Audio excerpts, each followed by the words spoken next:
Hai guys, Mas Astro di sini. Starship Test Flight 5. Apa? Mau lihat detik-detik peluncurannya? Habis ini ya, kita bahas detailnya. Mas punya yang lebih baik. Ini dia.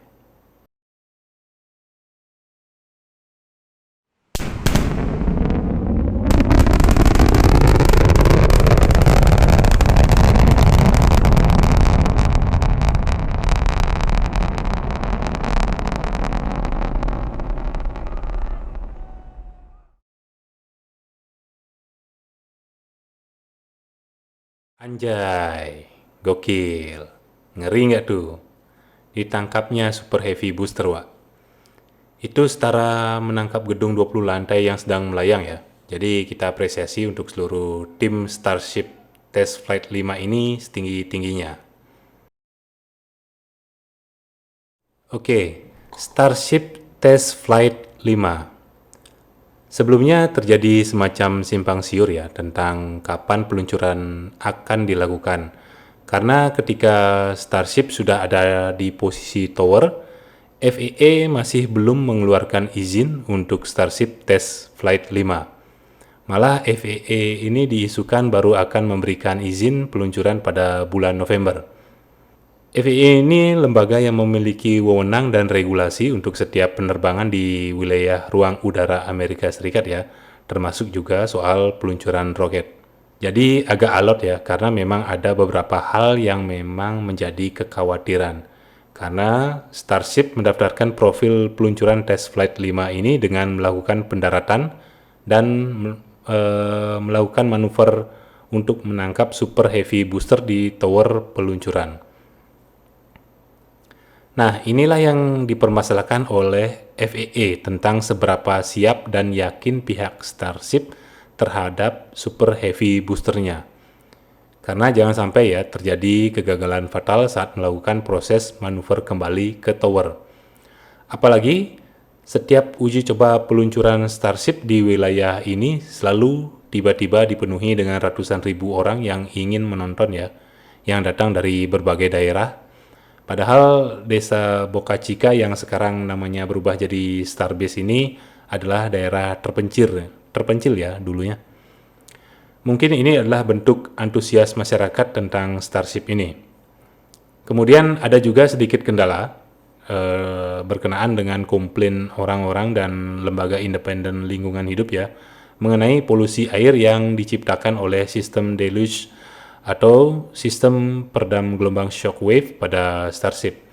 Sampai ada satu lembaga yang mengajukan denda ke pengadilan untuk SpaceX, bukan Starship ya, untuk SpaceX dengan nilai sekitar 150.000 dolar atau hampir 2,5 M rupiah jika ingin diloloskan melakukan peluncuran uji coba Starship Test Flight 5. Ini nampaknya di Amerika ada juga ya modelan LSM minta jatah preman seperti ini. Tapi akhirnya semua bisa redam ya, terutama soal keamanan manuver pendaratan, karena dari NASA juga punya wewenang memberi izin soal peluncuran roket. Kalau FAA tidak memberi izin pada minggu ini, maka NASA lah yang akan memberikan izin. Apalagi ini lagi dikejar-kejar Kongres ya, gara-gara NASA ini dikejar program Artemis yang lagi molor, entah sampai kapan. Karena salah satu sistem yang perlu segera siap untuk program Artemis adalah salah satunya yang paling penting adalah kesiapan Starship untuk sebagai tanker dan membawa wahana pendarat di bulan. Ini korelasinya antara program Artemis NASA, Starship, dan program pendaratan bulan oleh Cina ya. Nanti bisa panjang jadinya kalau Mas cerita di sini. Sebaiknya Mas buatkan materinya tersendiri nanti. Oke guys, inikah yang kalian tunggu? We have liftoff. Vehicles pitching downrange.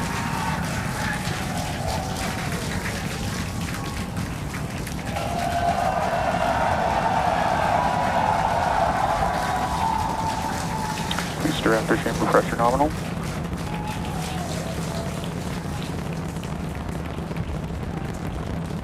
"30 seconds into the flight, the rumble's just starting to reach us here at launch control."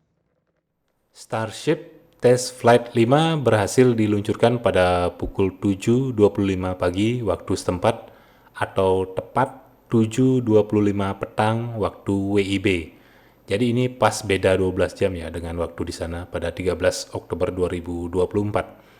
Cuaca juga sangat cerah, pas pada saat sunrise di sana ya. Jadi tidak seperti pada uji peluncuran sebelum-sebelumnya yang selalu berkabut. Dari semua data profil peluncuran, semua berjalan dengan normal. Kesemua 33 engine boosternya berjalan sangat optimal sampai dengan prosedur pemisahan T plus 2 menit 41 detik. Kemudian Super Heavy Booster melakukan manuver untuk kembali ke titik peluncuran. Di sini juga ada prosedur yang berjalan dengan normal. Dan pada proses ini ada prosedur pemisahan hostage jettison atau bisa kita bilang pemisahan cincin adaptornya antara Super Heavy Booster dengan Starship ya. Jangan kalian bilang itu UFO ya. Kemudian pada proses manuver ke arah tower peluncuran juga terlihat sangat-sangat mulus sampai dengan kondisi supersonik pada Super Heavy Booster yang sangat normal. Booster engine-nya ada agak glowing ya. Itu bukan sengaja dinyalakan, tapi sepertinya karena memang gesekan engine dengan atmosfer.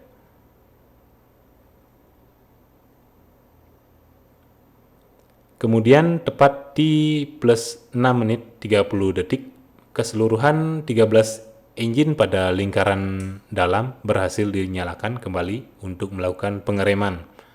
Lalu disisakan 3 untuk melakukan maneuvering ke arah tower untuk ditangkap oleh chopsticks. Dan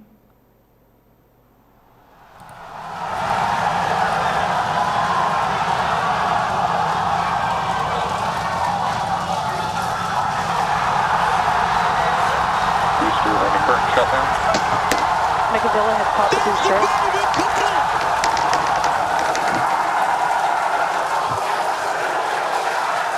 This is absolutely insane. On the first ever attempt, we have Anjay. successfully caught keren bedah.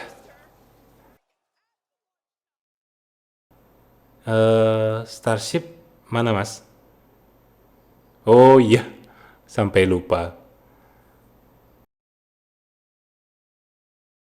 Starship menjalani prosedur dengan sangat optimal ya, dan melakukan perjalanan suborbit ke arah timur, melintasi Samudra Atlantik, melewati Afrika, dan melakukan prosedur re-entry untuk memasuki atmosfer bumi di atas Samudra Hindia, dan mendarat di lautan sebelah selatan negara kita ya, tapi lebih dekat ke pesisir barat Australia pada T plus 1 jam, 5 menit dan 34 detik pada masa penerbangannya. Kalau dilihat proses re-entry Starship ini masih mengalami masalah yang sama ya, karena sayap depan sisi kanan masih mengalami nasib yang sama, tergerus oleh plasma akibat gesekan dengan atmosfer bumi. Walaupun babak belur, ternyata prosedur penyalaan kembali engine pendaratan berjalan sangat optimal ya, bahkan mendarat pada titik yang ditetapkan. Terbukti dengan adanya drone ship yang sedang menunggu di sana untuk merekam detik-detik pendaratan di atas permukaan air. Ya, memang sepertinya akan ada penyempurnaan desain ya, terutama pada sayap depannya Starship yang selalu jadi bulan-bulanan dan tidak selamat ketika melakukan re-entry. Kita tunggu saja nanti. Sepertinya itu saja guys yang bisa Mas sampaikan pada momen bersejarah kali ini. Sampai jumpa di video berikutnya. Jangan lupa untuk subscribe untuk update berita, wawasan mengenai teknologi dan info antariksa lainnya. Saya Mas Astro pamit undur. Panjang umur, bahagia, dan sejahtera untuk kita semua. Peace.